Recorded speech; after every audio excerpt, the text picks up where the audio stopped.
Assalamualaikum warahmatullahi wabarakatuh. Perkenalkan, nama saya Melia Lesari, NRP 5418321294. Di sini saya akan menjelaskan ketentuan tentang pangan rekayasa genetik. Rekayasa genetik dibagi menjadi 5, yaitu bioteknologi modern, teknologi gen, teknologi DNA rekombinan, GMO, dan rekayasa genetika. Apa sih yang dimaksud dengan organisme rekayasa genetika dan pangan hasil rekayasa genetika? Organisme yang material genetika DNA telah diubah sedemikian dan terjadi secara tidak alami. Produk rekayasa genetika adalah hewan transgenik, bahan asal ikan transgenik dan hasil olahan tanaman transgenik, bagi bagiannya dan hasil olahannya, serta jasad renik transgenik, hasil olahannya dan produk metabolisme. Mengapa sih pangan rekayasa genetika diproduksi? PPRG dikembangkan dipasarkan karena adanya manfaat yang dapat diperoleh baik oleh produsen maupun bagi konsumen pangan tersebut. Untuk menurunkan harga produk, manfaat yang lebih besar dalam hal daya tahan atau simpan atau nilai gizi, meningkatkan perlindungan hasil panen, inovasi difokuskan agar petani dan industri pangan dan umumnya dapat menerima produk tersebut tujuan awal. PPRG yang belakangan ini beredar di pasar umumnya ditunjukkan untuk meningkatkan perlindungan produk pasca panen melalui introduksi daya tahan resistensi penyakit tanaman yang disebabkan oleh serangga atau virus, atau dengan peningkatan toleransi terhadap herbisida. Resistensi terhadap serangga bisa diperoleh dengan mengintroduksikan gen penghasil toksin dari Bacillus thuringiensis. Resistensi terhadap virus diperoleh melalui introduksi suatu gen dari virus tertentu yang menyebabkan penyakit pada tanaman. Toleransi terhadap herbisida diperoleh melalui introduksi gen dari bakteri yang resisten terhadap beberapa herbisida. Mengapa teknologi rekayasa genetika? Meningkatkan jumlah manusia, meningkatkan kebutuhan pangan baik jumlah maupun mutu. Ketersediaan pangan perlu ditingkatkan. Yang pertama, perlindungan atau daya tahan terhadap virus, serangga, toleransi terhadap herbisida tertentu. Yang kedua, toleransi pada kondisi lingkungan, misal kekeringan. Yang ketiga, meningkatkan kandungan zat gizi. Rekayasa genetika telah meramah di berbagai bidang, tidak terkecuali bidang perikanan yang menghasilkan ikan kualitas unggul sebagai contoh antara lain. Yang pertama, gen pemicu dari ubur-ubur akan mengaktifkan pancarkan cahaya pada ikan bila ikan berada dalam lingkungan yang mengandung bahan polutan tertentu. Tanaman baru yang dikembangkan melalui teknik pembiakan tradisional boleh tidak dievaluasi dengan menggunakan teknik penilaian resiko.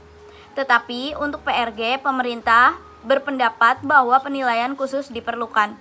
Sistem khusus telah dirancang untuk melaksanakan evaluasi yang teliti terhadap organisme rekayasa genetika dan pangan rekayasa genetika terkait dengan kesehatan manusia dan lingkungan. Evaluasi sedemikian umumnya tidak dilakukan terhadap pangan tradisional.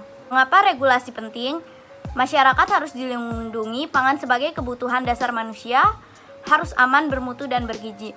Terkait dengan bahan-bahan yang digunakan untuk membuat pangan, teknologi atau proses pembuatan pangan, wadah hingga cara penyiapan di tangan konsumen. Pemerintah menetapkan persyaratan dan prinsip untuk yang pertama, penelitian, pengembangan, pemanfaatan metode rekayasa genetika, persyaratan untuk pengujian pangan hasil proses rekayasa genetika, dan pelabelan.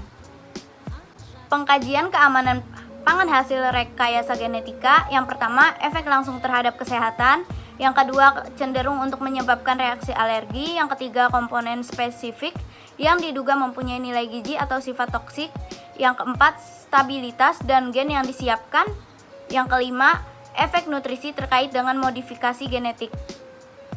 Isu penting apa saja yang terkait dengan kesehatan manusia? Yang pertama, algerenicitas, transfer gen dari pangan yang biasanya menyebabkan alergi tidak diinginkan, kecuali jika dapat dibuktikan bahwa protein dari transfer gen tidak bersifat algenetik. Transfer gen, timbul kekhawatiran bahwa transfer gen dari PPRG ke dalam sel tubuh atau ke bakteri di dalam sistem pencernaan dapat merugikan kesehatan manusia. Pemeriksaan yang baru difokuskan pada kemungkinan efek yang tidak diinginkan terhadap serangga yang bermanfaat atau industri yang lebih cepat pada serangga yang resisten. Potensial munculnya generasi baru patogen tanaman. Besarnya konsekuensi kerusakan terhadap keanekaragaman hayati tanaman dan kehidupan alam liar. Apakah pangan hasil rekayasa genetika aman? Pengkajian keamanan PPRG dilaksanakan berdasarkan kasus per kasus karena gen disisipkan dan cara penyisipan berbeda-beda. Pangan hasil rekayasa genetika yang tersedia di pasaran internasional saat ini telah melewati kajian resiko dan kemungkinan besar tidak menimbulkan resiko terhadap kesehatan manusia. Bagaimana pangan hasil rekayasa genetika diatur di masing-masing negara?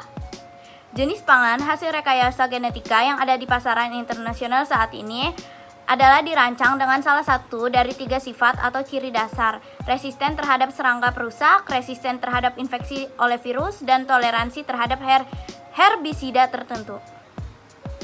Adalah sarana informasi bagi masyarakat. Yang pertama, konsumen berhak untuk memperoleh informasi yang benar dan tidak menyesatkan tentang pangan yang akan dikonsumsi. Yang kedua, jika keseluruhan bahan pangan merupakan bahan pangan PRG, maka pada bagian utama label wajib dicantumkan tulisan pangan produk rekayasa genetika. Sekian materi yang telah saya sampaikan tentang ketentuan pangan rekayasa genetika.